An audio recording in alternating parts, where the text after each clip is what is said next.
That's right, guys. It's me, James Sweeney, reporting from the studio in Brooklyn. And before I start the intro for the Closing Bell Happy Hour report, I have to address this. Yes, I know, I was wrong. They lost. They lost again. Once again, comes down to one play at the very end. Giving up games like people throw pennies on the floor here in the United States for some reason. But there is some good news. Well, I have a couple more days until another loss from the Jets, it seems like. And it's also after 4 o'clock. The markets are closed, and that can only mean one thing. It's time for Happy Hour in the Big Apple.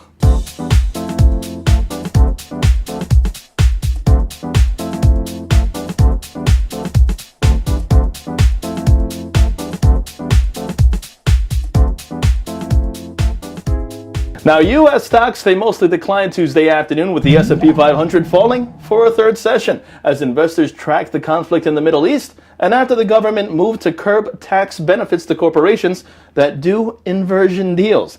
Now, the U.S. and Arab allies bombed Syria yesterday night, killing dozens of Islamic State militants and members of a separate al-Qaeda-tied group. And the Israeli army also went on to say that it downed a Syrian fighter jet that violated its airspace. Also, shares of AbbVie declining today after the U.S. Treasury Department moved to restrict tax-saving mergers, with the steps coming 2 months after the drug manufacturing company said it would acquire Dublin-based Shire in a deal that involved AbbVie planning to transfer over its entire headquarters overseas, this in a move to reduce its taxes.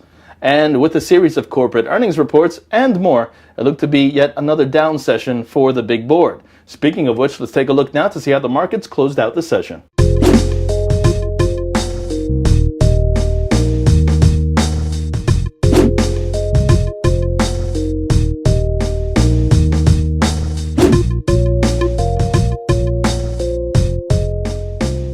And lastly, shares of Apple rising as the company went on to deny a TechCrunch report stating that it planned to close its Beats Music, the streaming service the company recently purchased. So there you have it. Kick back, relax, grab yourself a drink. Tomorrow's Wednesday.